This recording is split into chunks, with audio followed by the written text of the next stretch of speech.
Hello students, this is K Sandhya from Chemistry, Assistant Professor of Chemistry, MATRUSRI Engineering College. And today I would like to take a session on the chemical fuels. This is going to be your Unit 4 and we are going to discuss several aspects in this topic of chemical fuels regarding what are basically fuels, how are they going to be classified. Then we'll talk about several points on what type of fuels are available, then what are the advantages of each type of fuels that are available, and then we'll also talk about the aspects of how fuels can be properly used by processing them and all these things. So let's start with an introductory part on fuels. Now tell me what could be a fuel basically and what kind of uses we usually observe in day-to-day life.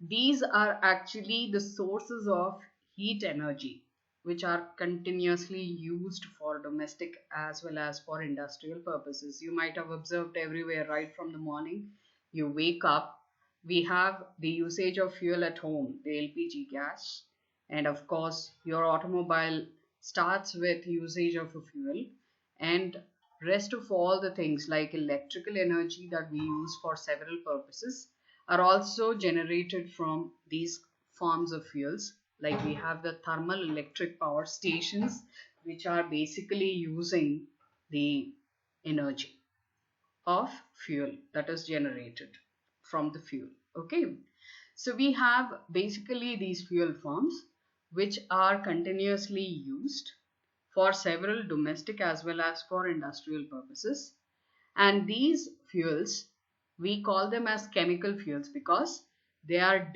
derived forms of chemical energy. Like for instance, any chemical fuel constitutes of carbon mainly, hydrogen, nitrogen, sulfur, and could be traces of few other elemental forms. So when we talk about fuel, we mainly call them as chemical fuel because they constitute of the major hydrocarbons, and of course some of the other forms like the hydrogen can as such be used as a fuel. So this is considered to be a chemical form that is used in generating heat energy which can be conveniently used for domestic and industrial purposes. So when you have to define a chemical fuel is a substance which on combustion in air or oxygen produces significant amount of heat which can be used economically for domestic and industrial purposes. Now, when we talk about the definition, you have come across one particular term, that is combustion. Now, this is the main reaction which leads to the evolution of heat energy by a chemical fuel. Now, what is basically combustion which occurs to the fuel and that generates heat energy? It is nothing but an oxidation reaction where when a chemical fuel, say for instance, you have coal. Coal is considered to be a source of hydrocarbon. It is carbonaceous material. Now this coal, when it is combining with atmospheric oxygen, and when you are carrying out this reaction under stipulated amount of temperatures, like for instance, what you do with coal, you actually heat it up. You lit the fuel and then it starts burning, isn't it? That burning process is carried out in the presence of air. So that's nothing but a combustion reaction. Now all the combustion reactions are exothermic in nature. So that's how we are able to see that there is some amount of heat that is generated by using fuel. So we have the combustion reaction that takes place in the presence of air supplying oxygen. So it's an oxidation reaction where a chemical fuel combines with oxygen, giving out the reaction products, that is mostly carbon dioxide and water, evolving heat energy. Now this heat energy which is released during the exothermic reaction is conveniently used for several purposes. Like you have the domestic usages, as well as industrial usages. You have the steam engines which work on generation of steam. This is going to be one among the applications of the chemical fuels.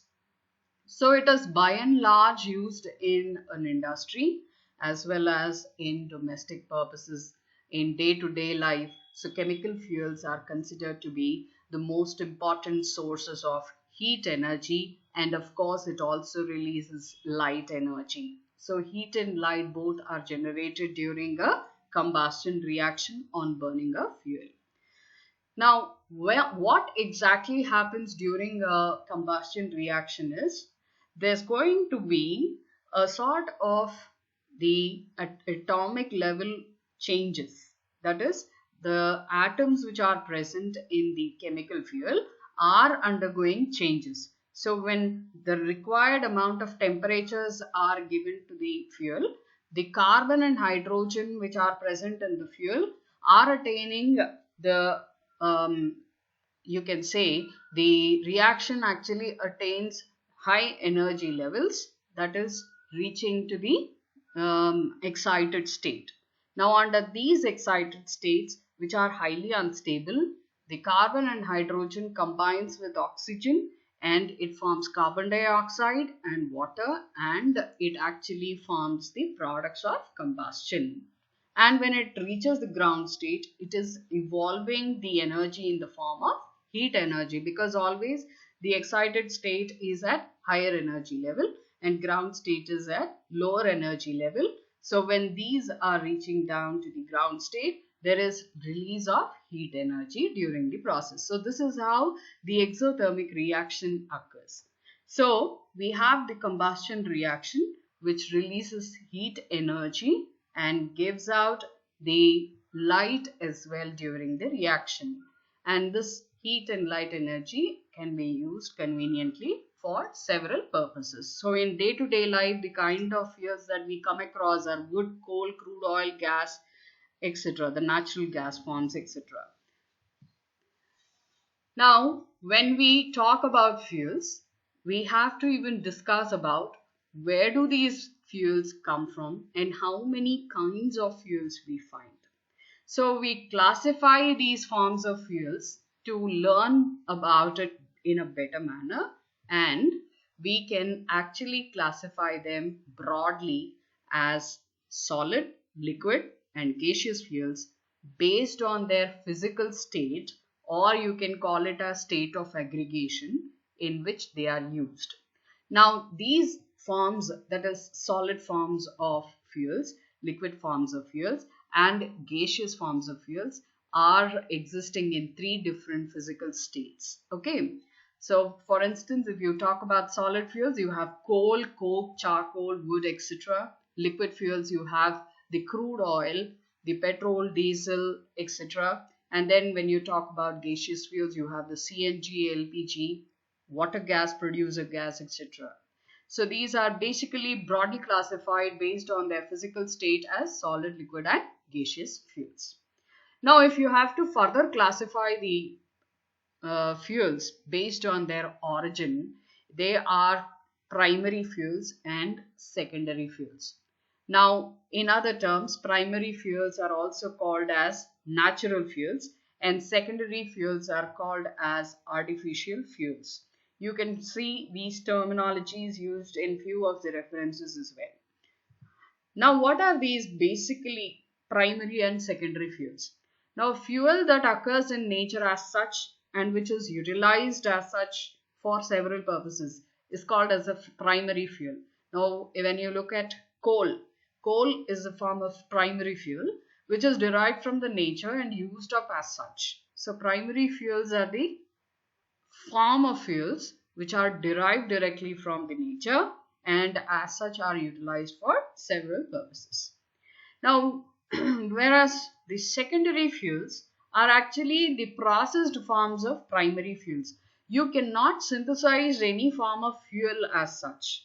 You might have observed several scientists having made several attempts in making fuels, but they have literally failed in making these forms of uh, fuels. So mainly they are natural resources which are derived, and they are to be utilized in a convenient and efficient manner over a longer period of time. So secondary fuels are the derived form of primary fuels, and these primary fuels, when they are processed, say like you have petrol refining or destructive distillation of coal or chalk or wood, we actually generate better form of fuels than the primary form of fuels that are existing in nature. So secondary fuels or artificial fuels are not man-made, but they are processed by human. That's the only difference. So if you talk about the classification, we can actually combine both the, or you can actually aggregate both the forms of classification, that is based on physical state and based on their origin. You can actually have solid primary fuels, that is natural forms of fuels. So you can have solid primary fuels like wood, coal, lignite, bituminous coal, anthracite, peat, etc. And you may have solid secondary fuels like charcoal and coke. And apart from that, you have liquid primary fuels, petroleum, that is your crude oil, which is directly derived from the natural resource. And then you have secondary liquid fuel, gasoline, diesel, kerosene, synthetic petrol, etc. And you may have gaseous primary fuel, that is natural gas, and gaseous secondary fuel, like these are derived during the processes, like producer gas, water gas, coal gas, LPG gas, biogas, etc. So you can actually combine both the forms of classifications and tend to actually get another kind of classification, an aggregate form of classification. And this is actually what we actually study in combined form. Now you can see few of the examples of solid fuels over here: wood, coal, lignite, bituminous coal, anthracite, and peat. Now this is the crude oil which is available in the market, which is actually converted into form of diesel and petrol by refining techniques. Okay, so these are set of examples. Now when you talk about the fuel, now we are using these fuels for various purposes. Now how actually a fuel can be used conveniently, efficiently is the first question when you have to use a fuel. So you need to check out for the better qualities of fuel before they are used for a particular purpose. Now for that we need to know what basic requirements have to be fulfilled by a fuel to be called as a good fuel. Now let's talk about few requirements of good fuel. Now when we talk about a fuel, first thing that strikes our mind is going to be its calorific value. You all might have come across the terminology calorific value. Calorific value is nothing but it is the term which defines the efficiency of a fuel. Now the calorific value of a fuel is the direct measure of its efficiency of a fuel. Okay.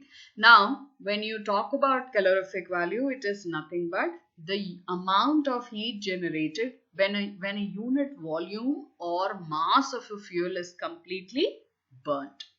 So that defines the calorific value, which decides over the efficiency of the fuel. The more the heat is generated by burning the fuel, the more is its efficiency. So a good fuel must possess high calorific value.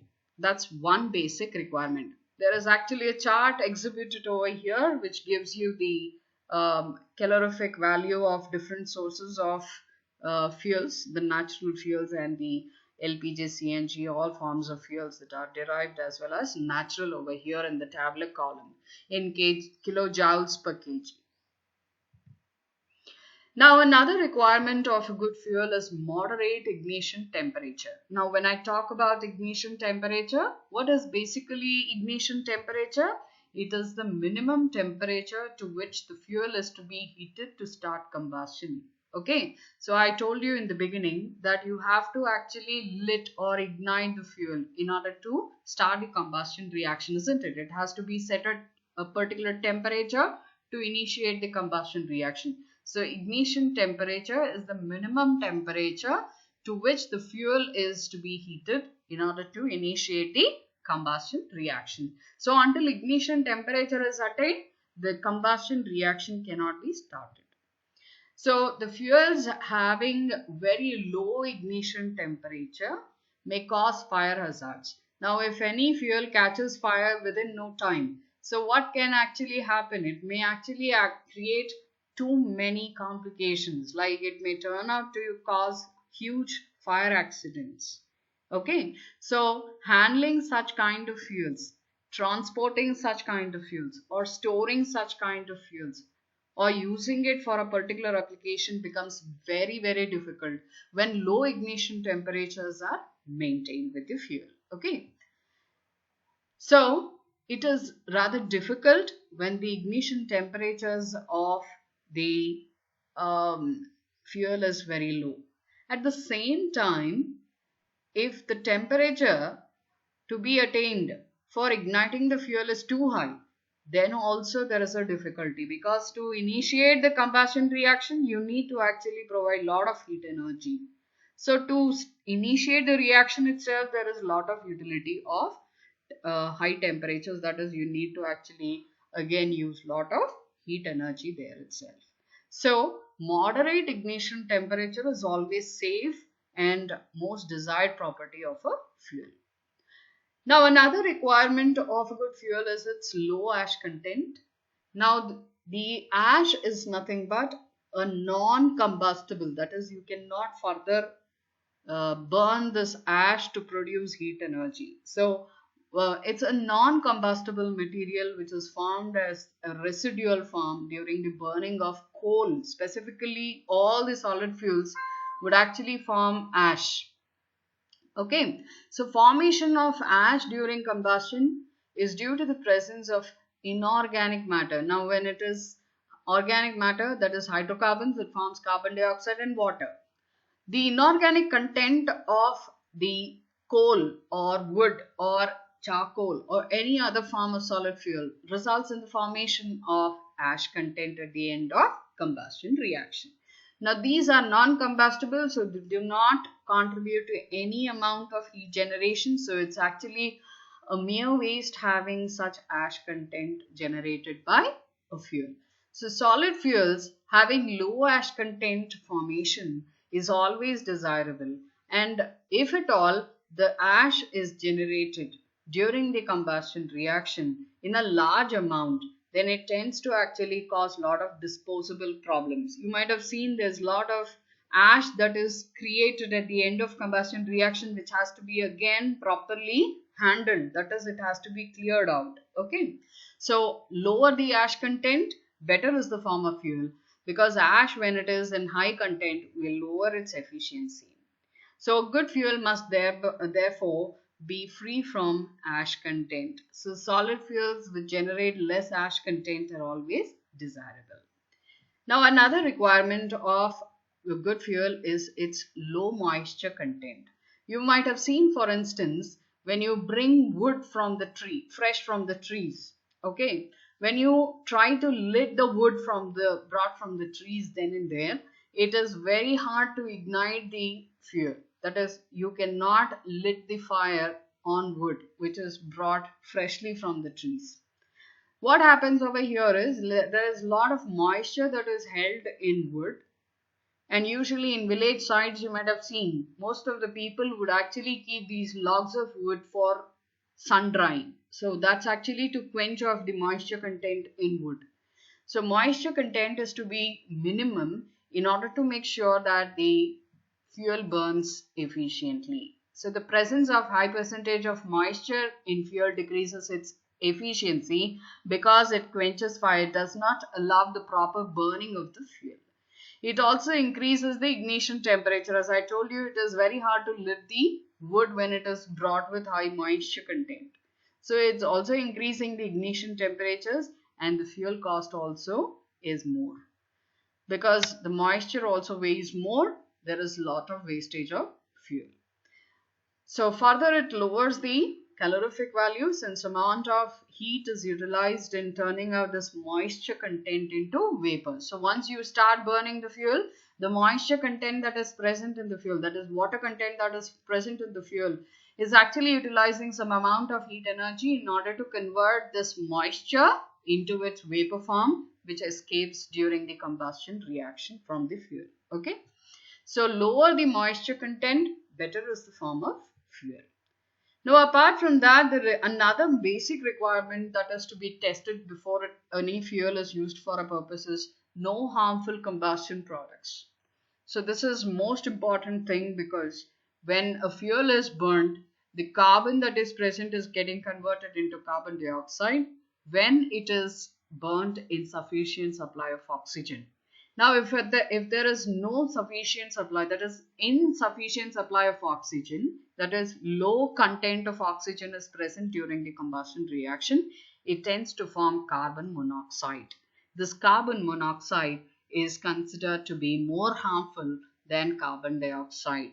This is partially oxidized a product of combustion. Carbon monoxide readily combines with hemoglobin, forming carboxyhemoglobin, which actually reduces the supply of oxygen in our body. You can see that the oxygen levels in the body continuously form on continuous inhalation of carbon monoxide, which actually leads to fatal condition of a person.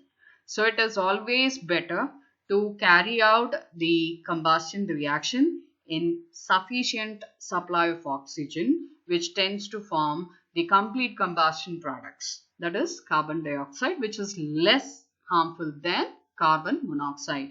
Though carbon dioxide emission is also considered to be harmful to the nature, that is, you must have seen the carbon neutrality or the carbon emission is going to cause the greenhouse effect. So carbon neutrality has to be maintained in the atmosphere in order to reduce this effect, that is greenhouse effect. Okay. So with all these concerns, when you just observe, less of carbon emission, more is the better to be used. Now, apart from the constituents of hydrogen and carbon, I told you there could be traces of sulfur, nitrogen, etc. with the fuel. So nitrogen, when it combines with air, that is the oxygen, it readily forms oxides, different oxides of nitrogen, that is nitric oxide, nitrous oxide, nitrogen dioxide, etc., etc. And similarly, sulfur, when it combines with oxygen in atmosphere, it forms the sulfur dioxide, sulfur trioxide, etc., which are again considered to be harmful in nature. So a good fuel must not produce harmful combustion products, and the release of smoke should also be less. And then the clinkers formed during the combustion as residue. Now, what happens with a solid fuel is it forms ash at the end of the combustion reaction. Now, this is actually a particulate form, a solid form. Okay. Now, clinkers are nothing but the fused particles of ash.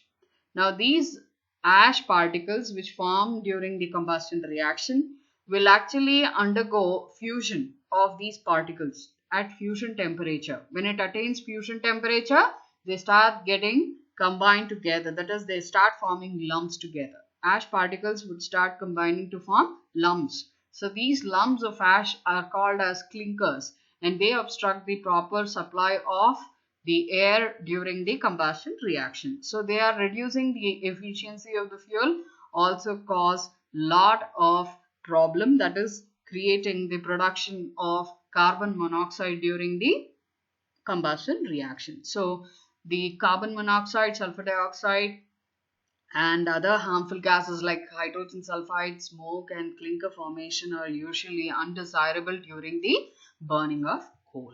Okay, so formation of such byproducts can cause harmful effects on health. So a good fuel has to have clean flame which burns properly in the presence of oxygen, and these undesired products have to be minimal at its levels. Now, apart from that, you have to have a control over the combustion reaction. Any fuel that can be easily controlled with its combustion is always desirable, because it can avoid large wastage of the fuel. At the same time, you can actually regulate properly a process. So you are increasing the efficiency of the process, and also it may actually reduce the possibility of any accidents. So combustion reaction should be easily controllable of any fuel. That's always a good fuel. Now, apart from that, easy of availability.